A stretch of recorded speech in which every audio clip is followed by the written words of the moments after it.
ABP Ganga, खबर आपकी, जुबान आपकी।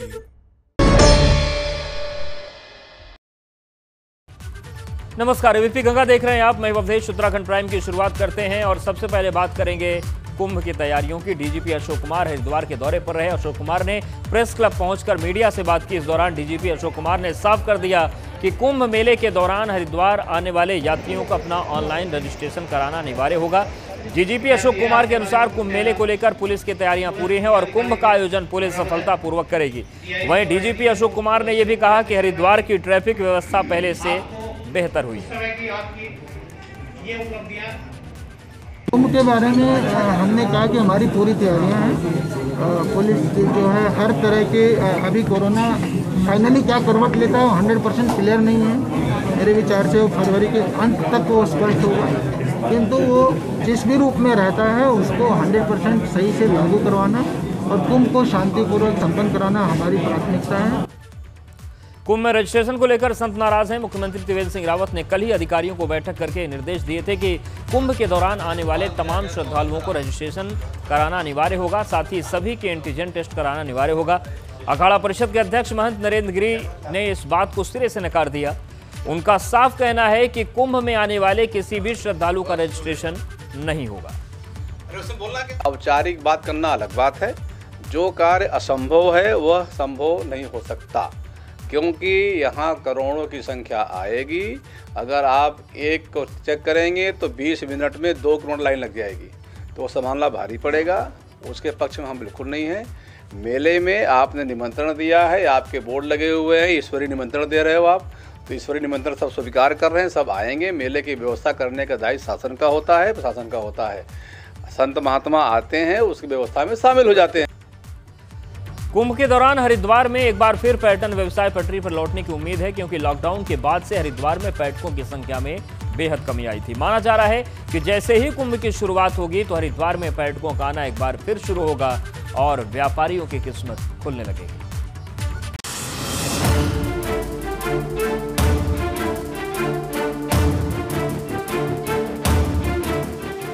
हरिद्वार न सिर्फ एक धार्मिक नगरी है, बल्कि ये हिंदू धर्म के लोगों के लिए एक पवित्र तीर्थ स्थल भी है। हर साल बड़ी संख्या में हिंदू धर्म के अनुयायी धर्म नगरी में धार्मिक अनुष्ठान के लिए आते रहे हैं। इसलिए ये शहर देश के साथ ही दुनिया भर में अलग ही पहचान रखता है। मगर धर्म नगरी में पिछले 9 महीने से वीरानी सी छाई है। कोविड की वजह से शहर की रौनक अभी तक पुराने रंग में नहीं लौट पाई है, जिसका असर शहर के कारोबार पर भी पड़ा है। काल से हमारा हरिद्वार काफ़ी प्रभावित हुआ है। मतलब कह सकते हो कि 5% भी बिजनेस नहीं रहा। पर अब जैसे जैसे कोरोना कुछ हल्का हो रहा है, उसका असर कुछ कम हो रहा है। कुंभ का जो कार्यकाल है उसमें अगर कुछ हमें प्रशासन की तरफ से कुछ ढील प्राप्त होगी और व्यक्ति यहाँ आएंगे, तो मैं समझता हूँ कहीं ना कहीं हमारा व्यापार व्यवसाय, चाहे होटल व्यवसाय हो, चाहे वैसे रिटेलर हो, तो काफ़ी अच्छा चलने की उम्मीद है। कोरोना की ऐसी काली परछाई पड़ी कि धर्मनगरी का पर्यटन व्यवसाय पटरी पर लौट नहीं पाया है। पर्यटन विभाग के मुताबिक साल 2019 में तकरीबन 2 करोड़ 17 लाख पर्यटक आए थे, लेकिन 2020 में जनवरी और फरवरी महीनों को छोड़ दें तो पूरे साल भर में महज 35 लाख के करीब ही पर्यटक पहुंचे। मार्च में कोविड आने के कारण जो है पर्यटकों की संख्या में कमी आ गई है।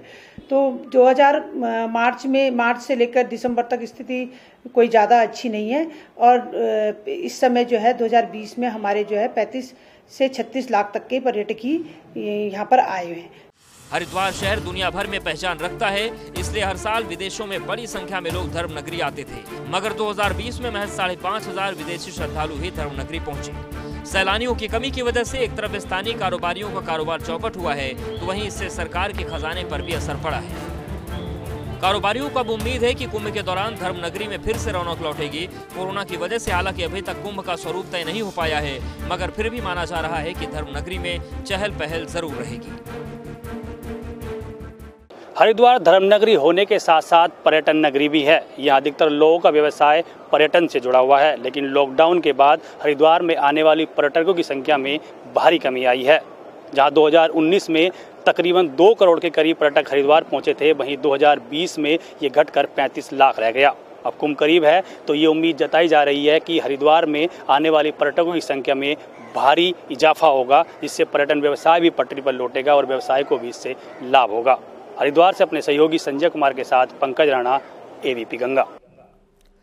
14 जनवरी को अग्नि अखाड़े के महामंडलेश्वर स्वामी कैलाशानंद ब्रह्मचारी का निरंजनी अखाड़े के आचार्य महामंडलेश्वर पद पर होने वाला पट्टाभिषेक विवादों में है। निरंजनी अखाड़े के वर्तमान आचार्य महामंडलेश्वर स्वामी प्रज्ञानंद के सामने आने से विवाद की स्थिति पैदा हो गई है। धर्म का प्रचार और प्रसार कर रहा हूं। ये महानतम पीठ धर्म के प्रचार के लिए है, यह व्यापार के लिए नहीं है। किसी को जिसको बेच दिया जाए, ये कोई बाजार की वस्तु नहीं है। हरिद्वार में निरंजनी अखाड़े के आचार्य महामंडलेश्वर पद पर होने वाला पट्टाभिषेक विवादों में घिर गया है। निरंजनी अखाड़े के मौजूदा आचार्य महामंडलेश्वर स्वामी प्रज्ञानंद इसका विरोध कर रहे हैं। उनका कहना है कि ये पद धर्म के प्रचार के लिए है और इसलिए इस पर सोच समझकर ही किसी को बिठाया जाना चाहिए। जब कोई अखाड़े पर आचार्य के रूप में अभिषिक्त होता है तो पहली बार की जिम्मेदारी अखाड़े की होती है कि वह गरिमामय पूर्ण स्वरूप में अपने आचार्य को आमंत्रित करे। मुझे कभी आमंत्रित नहीं किया गया। मुझे परंपराओं का ज्ञान कराया जाए, मुझे व्यवस्था के विषय में बताया जाए। स्वामी प्रज्ञानंद ने गंभीर आरोप लगाए हैं। उनका कहना है कि जमीनों को खुर्द-बुर्द करने वालों को इतने बड़े पद पर बैठाने की कोशिश की जा रही है। जिसने भूमि को इधर उधर खुर्द-बुर्द किया है, बेचा है, उसको निरंजनी अखाड़े में आचार्य के रूप में बैठाने की कोशिश की जा रही है। बैठाया तो तब जाएगा जब कुर्सी खाली हो। मैं इस पीठ पर विराजमान हूं। मैंने कोई अनैतिक कार्य नहीं किया है जो आचार्य पीठ की गरिमा को ठेस पहुंचाता हो। अभी कुछ रोज पहले ही निरंजनी अखाड़े के आचार्य महामंडलेश्वर पद पर स्वामी कैलाशानंद ब्रह्मचारी को बिठाने की घोषणा हुई थी। मकर संक्रांति के दिन सन्यासियों की मौजूदगी में उन्हें निरंजनी अखाड़े के आचार्य महामंडलेश्वर पद पर बिठाया जाएगा। हालांकि अखाड़ा परिषद इस पर ज्यादा कुछ नहीं बोल रहा है। आचार्य महामंडलेश्वर के पद पे पट्टाभिषेक किया जा रहा है, जिसकी विधिवत तैयारी हो रही है। आप सब सादर आमंत्रित हैं और 10 बजे से कार्यक्रम चलेगा। विधिवत जो हमारी सनातन परंपरा है उसके अनुसार महाराज श्री का पट्टाभिषेक किया जाएगा, जिसमें 13 अखाड़ों के आचार्य उपस्थित रहेंगे। कैलाशानंद ब्रह्मचारी फिलहाल अग्नि अखाड़े के महामंडलेश्वर हैं और अब बड़ा सवाल ये है कि इस विवाद का निपटारा कैसे होगा। ये मामला ऐसे समय में उठा है जब हरिद्वार में कुंभ हो रहा है। एबीपी गंगा के लिए हरिद्वार से पंकज राणा की रिपोर्ट। हरिद्वार के जमालपुर रेलवे फाटक नंबर 14 पर कल शाम बड़ा हादसा हुआ। रेल ट्रैक पार करते हुए 4 युवकों की ट्रेन से कटकर मौत हो गई और इसी को लेकर भाजपा विधायकों ने धरना दे दिया। हरिद्वार के जमालपुर रेलवे क्रॉसिंग पर हादसे ने 4 लोगों की जिंदगी छीन ली। हादसा इतना भीषण था कि युवकों को जान बचाने का मौका नहीं मिला। मौके पर ही 4 लोगों की मौत हो गई। रेलवे प्रशासन की चूक से कल इसी ट्रैक पर 4 युवाओं की ट्रेन से कटकर मौत हो गई। मैं इस वक्त इसी ट्रैक पर मौजूद हूँ। ये देख सकते हैं मेरे पीछे, ये वही जगह है जहाँ पर कल 4 वो युवा घूम रहे थे और इस ट्रैक पर ट्रायल किया जा रहा था ट्रेन का। ये नया ट्रैक बनकर तैयार हुआ है और 10 जनवरी से इस ट्रैक पर ट्रेनों का संचालन किया जाना है। लक्सर से हरिद्वार के बीच रेलवे ट्रैक डबल लेन हुआ है। इस ट्रैक पर ट्रेनों का ट्रायल किया जा रहा है, मगर लोगों को इस बारे में कोई जानकारी नहीं दी गई। देखने में बहुत खतरा हो रहा था। हमारे को इतनी तेजी थी गाड़ी की, और जी पत्थर दुकान में जाकर लग रहे थे। और इधर हमारी दुकान है, इधर हमारा कमरा हम सामने रहते हैं, यहाँ सामने इसमें हमने कमरा लिया हुआ। मुजफ्फरनगर के रहने वाले हैं, चरण सिंह मेरा नाम है जी। तो बहुत ही ज़्यादा दहशत हो रही थी, इतनी तेजी थी रफ्तार गाड़ी की 150 किलोमीटर प्रति घंटे। ट्रैक के आसपास घर भी बने हैं, इसलिए खतरा ज्यादा है। लोगों का कहना है कि ट्रैक के आसपास तार की पाड़ करनी चाहिए ताकि लोग सुरक्षित रह पाए। कुछ बच्चे भी, अनजान बच्चे भी आ सकते हैं ट्रैक पे। मैं कहना चाहूँगा कि कहीं ना कहीं यहाँ पे तारवाड़ या दीवार होनी चाहिए, क्योंकि बच्चों को थोड़ा ना पता है कौन सी पटरी पे गाड़ी आ रही है। हादसे में रेलवे पर लापरवाही का आरोप है। इसी को लेकर भाजपा के विधायक लोगों के साथ धरने पर ही बैठ गए। लोगों का कहना है कि हादसे के लिए रेलवे ही जिम्मेदार है। सवाल ये है कि लोगों को पहले ही ट्रेनों की ट्रायल की जानकारी क्यों नहीं दी गई। साथ ही आबादी वाले इलाके से ट्रेन को इतनी रफ्तार से क्यों दौड़ाया गया। रेलवे की लापरवाही के कारण उनकी जानें चली गई तो सब लोग बहुत ज़्यादा दुखी हैं और अपने दुख को व्यक्त करते हुए आगे ऐसी घटना ना हो तो सब लोग यहाँ बैठे हुए थे। मैं भी यहाँ पर आए, हमारे जिलाध्यक्ष जी, अन्य प्रतिनिधि भी आए हैं और हमने रेलवे से भी और प्रशासन से भी जो बात की थी तो उनका समाधान उन्होंने दे दिया है। जिस जगह से ये ट्रैक गुजर रहा है वहाँ पर ट्रैक के आसपास कई मकान भी बन गए हैं। ऐसे में इस बात से इनकार नहीं किया जा सकता कि आने वाले दिनों में कोई हादसा नहीं हो। कुल मिलाकर कह सकते हैं रेलवे प्रशासन पहले से यदि सतर्कता बरतता यहाँ पर तो ये हादसा टल सकता था। हरिद्वार से अपने सहयोगी संजय के साथ पंकज राणा, एबीपी गंगा। रुद्रप्रयाग में चोपता बद्रीनाथ हाईवे पर हर तरफ बर्फ ही बर्फ नजर आ रही है। बर्फ इस कदर जम गई है कि उसे जेसीबी की मदद से साफ किया जा रहा है तो साथ में मजदूर फावड़े से भी इसे साफ कर रहे हैं।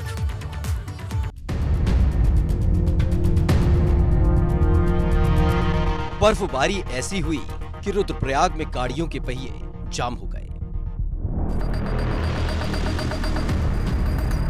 चोपता बद्रीनाथ हाईवे की हालत देखिए। हाईवे पर कैसे बर्फ जम गई है जिसे जेसीबी की मदद से हटाया जा रहा है।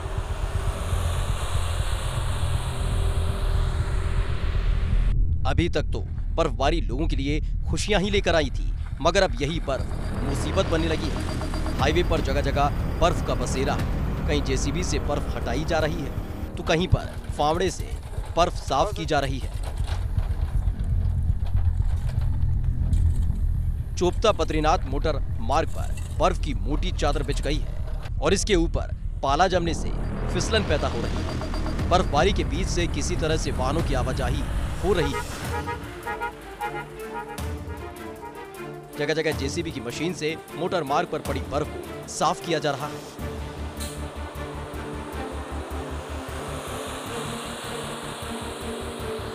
कुछ जगह पर बर्फ साफ कर वाहनों की आवाजाही लायक रास्ता बनाया गया है, मगर फिर से बर्फ होने से परेशानी बढ़ रही है।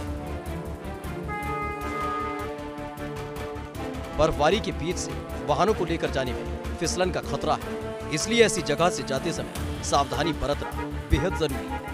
एक तरफ बर्फ की वजह से मुसीबत बढ़ गई है तो वहीं दूसरी तरफ ये मनमोहक नजारे सैलानियों को खूब भा रहे हैं। एबीपी गंगा की रिपोर्ट, रुद्रप्रयाग से रोहित टिमरी की रिपोर्ट। कांग्रेस प्रभारी योगेंद्र यादव रुद्रपुर के दौरे पर रहे। इस दौरान उन्होंने कार्यकर्ताओं के साथ बैठक की, साथ ही किसानों के समर्थन में ट्रैक्टर रैली को हरी झंडी दिखाकर रवाना किया। मिशन 2021 को लेकर कांग्रेस के प्रदेश प्रभारी योगेंद्र यादव 3 दिवसीय कुमाऊं दौरे पर हैं।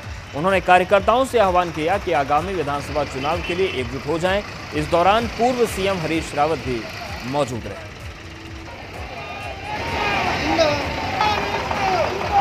और नौजवान से जो टकराया है वो चूर चूर हो गया है और ये केंद्र सरकार का घमंड चूर चूर होगा और किसान जीतेंगे। और आज कांग्रेस किसानों के समर्थन में एआईसीसी ने स्पीक अप फॉर फार्मर्स कार्यक्रम प्रारंभ किया है और उसी के तहत हम देवेंद्र यादव के नेतृत्व में ये किसान रैली निकाल रहे हैं। हल्द्वानी पहुंचे उत्तराखंड कांग्रेस के प्रभारी देवेंद्र यादव ने प्रेस कॉन्फ्रेंस करते हुए कहा कि पार्टी का कार्यकर्ता पूरी तरीके से मजबूत है। बूथ स्तर से लेकर ब्लॉक स्तर के कार्यकर्ताओं और पार्टी के बड़े नेताओं के अनुभव के दम पर कांग्रेस पार्टी 2022 का विधानसभा चुनाव लड़ेगी। तैयार है आने वाली चुनौती का सामना करने के लिए।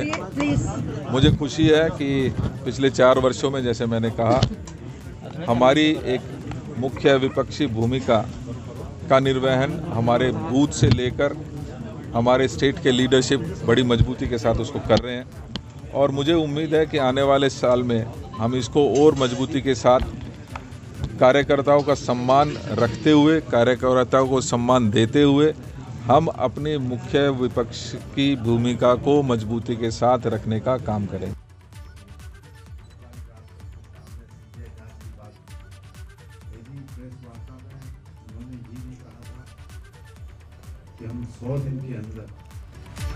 उत्तराखंड में सरकारी स्कूलों को लेकर हो रही सियासत और तेज हो गई है। उत्तराखंड के शिक्षा मंत्री अरविंद पांडे ने सिसोदिया को नसीहत देते हुए कहा था कि अच्छे स्कूल भी देखने चाहिए। इस पर पलटवार करते हुए आम आदमी पार्टी ने 3 दिन का एक आंदोलन शुरू किया है। जनता से अपील की गई है कि अपने पास के सरकारी स्कूल की सेल्फी लेकर अपलोड करें और उसमें उत्तराखंड के मुख्यमंत्री, शिक्षा मंत्री और हमारी पार्टी को भी टैग करें ताकि अच्छे स्कूल भी सामने आ सकें।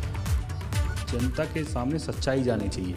तो इसी कड़ी में जो ये कैंपेन है, हम इसमें सब लोगों को, उत्तराखंड की जनता का आह्वान कर रहे हैं कि वो अपने गांव के स्कूल, अपने शहर के स्कूल, अपने कस्बे के स्कूल, जो भी सरकारी स्कूल हैं, उनके साथ एक सेल्फी लें और पोस्ट करें। उसमें सीएम को टैग करें, शिक्षा मंत्री को टैग करें, जिससे कि वो हकीकत जान सकें कि किस तरीके के स्कूल उनके राज्य में हैं।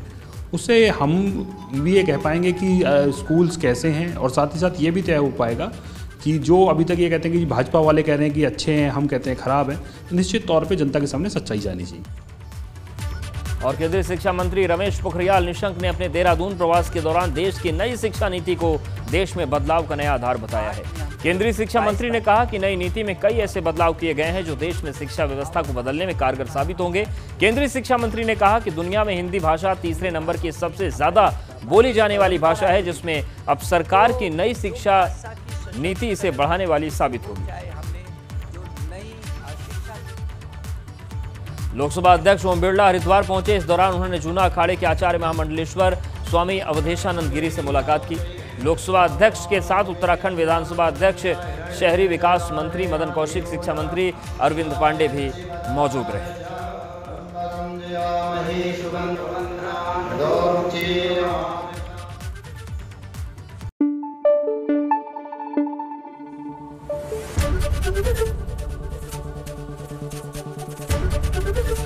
एबीपी गंगा, खबर आपकी, जुबान आपकी।